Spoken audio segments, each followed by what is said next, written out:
everyone, it's Julian. Today I'm going to be showing you how to make Fred Again style modern future garage. As usual, you can get this full project file, samples, mini presets. The entire template is available at the top of the description on my website.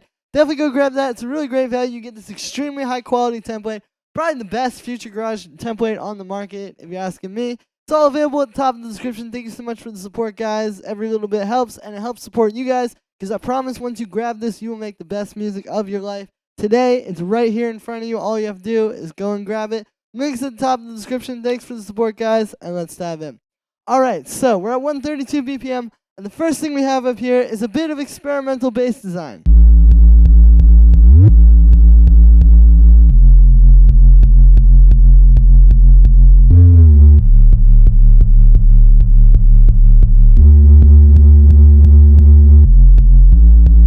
Now, as far as the MIDI goes, it's pretty simple. It's just following the chord progression. We're in A minor, so we're going A minor, F major, D minor, and it's still a D minor here, then we get an F major, and it resolves back up on the A. You'll notice the notes, though, they're kind of matching with the kick pattern.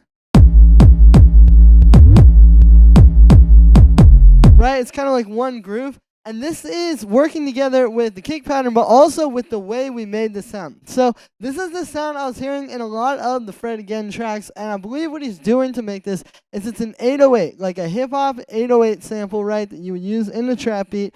But then what we're doing is we're using the simpler here in Ableton to kind of like stretch it and make it something more. Because what you can do is you can loop a section of it and then use these fades. So you're getting this like very smooth bass, and you can hold it out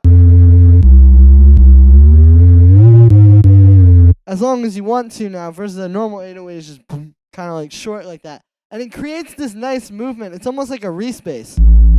The way it's like kind of detuning and warping. And that's why the notes are doing that, is so that you get this like boom, boom, boom. Like the detune happens on the beat. Like we play that with the snare and the kick. It makes it ring out and kind of like fit with the groove really well with that detune. And again, it's just kind of using an 808 in an unconventional way. We have a little bit of amp on that to give it some mid-range and some more harmonic content. A low cut, cutting out below 30 hertz, all the stuff you couldn't really hear. And then we have this lead.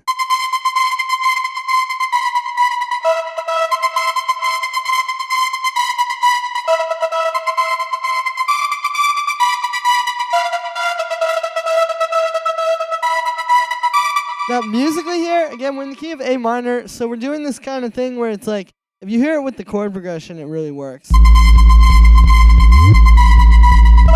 Because we're doing, it's A minor, but we're doing C, B, and E, so we're doing the minor third, the ninth, and then the fifth, right? So you're not hitting the exact root note, but it's all these notes that are going to fit really well over it, especially when the main chord that's droning on is that root chord.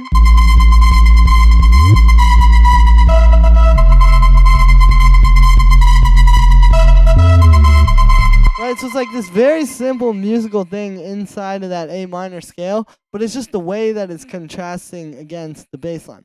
Now, for the sound, it's this choir sample, right, just brought into a simpler here, like a vocal sample. And then I actually have this overdrive, which has an LFO on the dry wet, so it's moving the dry wet around.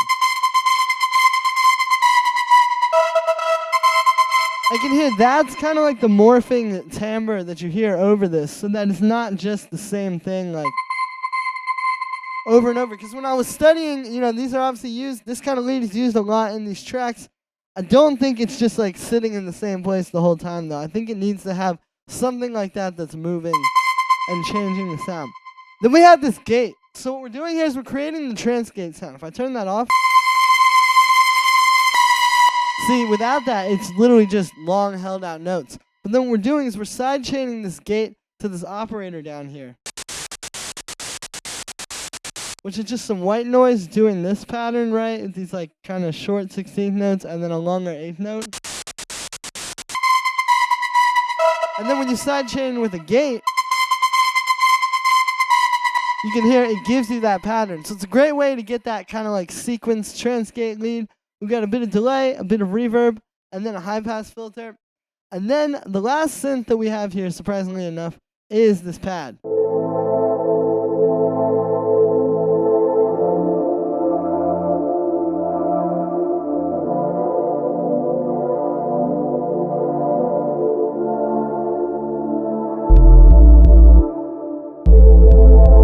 So what's happening here musically, this is following the chord progression. If you look at it, it's the same progression I showed you, the A minor, F major, D minor.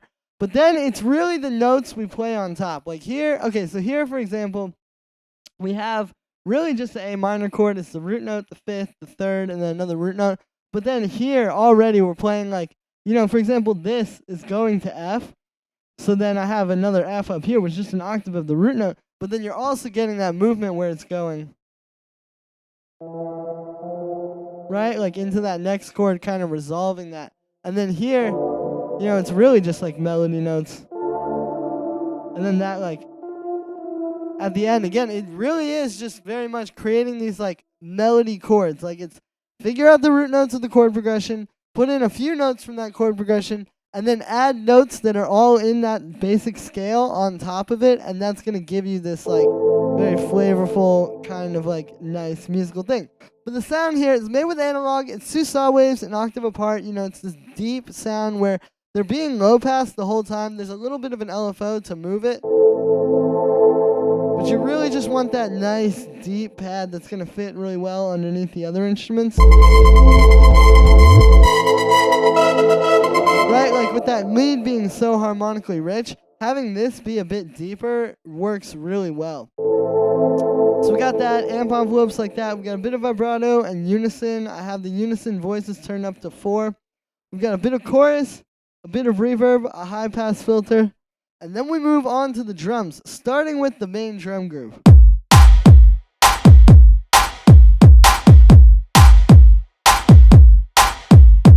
So with these type of tracks, I feel like it's really about that groove between the kick and the snare. I always start with those two. Like you need to get these grooving really well.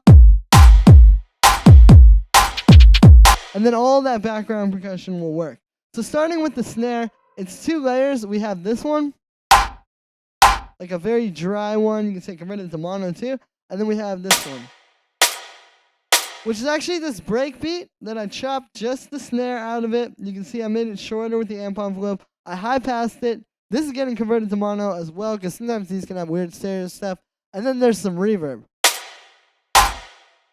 And this allows me to get a really punchy snare too, because one layer, it still has the reverb, but there's a whole layer that doesn't have any reverb. And it just makes for the optimal snare. And then the kick, it's just this big, fat 909 type of kick. And you can hear it just fits really well with the bass. And that's really what you're going for. So once you have those grooving nicely together, then we move up to like the main hi-hat. So we got 3 layers. We have this open 808 hi-hat, a closed 808 hi-hat, and then a shaker to give us some punch. Then we have this, like some shakers, where it's this break beat, and I took just like the tick-tick. And that gives like a really nice background percussion.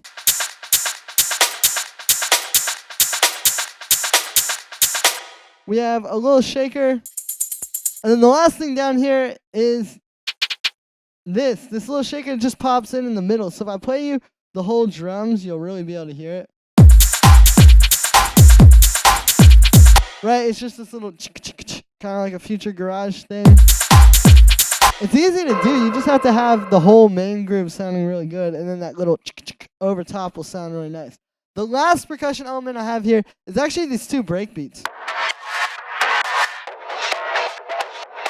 So it's just 2 breakbeats alternating, like without any effects. You can hear it's, yeah, very.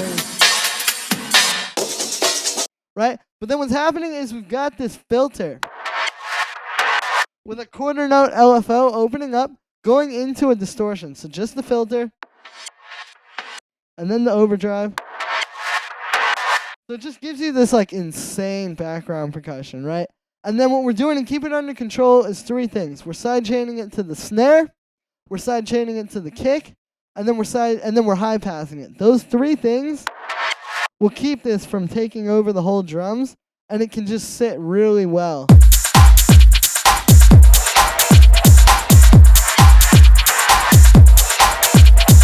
and it'll add that just really perfect kind of like background element without getting in the way. And then the last thing we got down here would be the vocals. Right here, right now.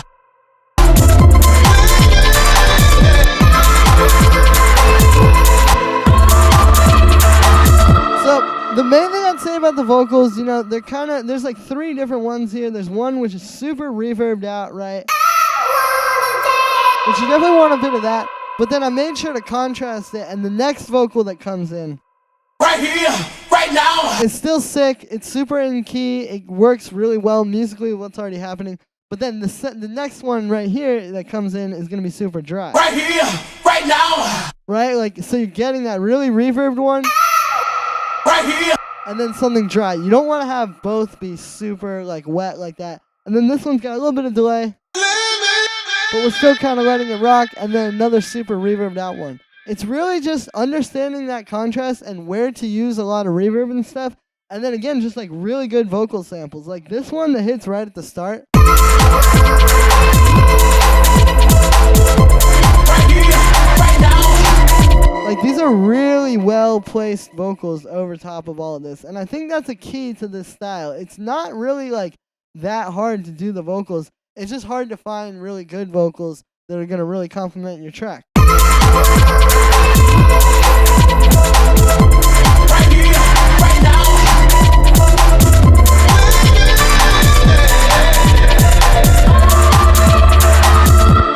And yeah, so that's going to be it for this one, guys. I hope you enjoyed. As always, make sure to like this video as well as subscribe. And let me know what you think of this video in the comments.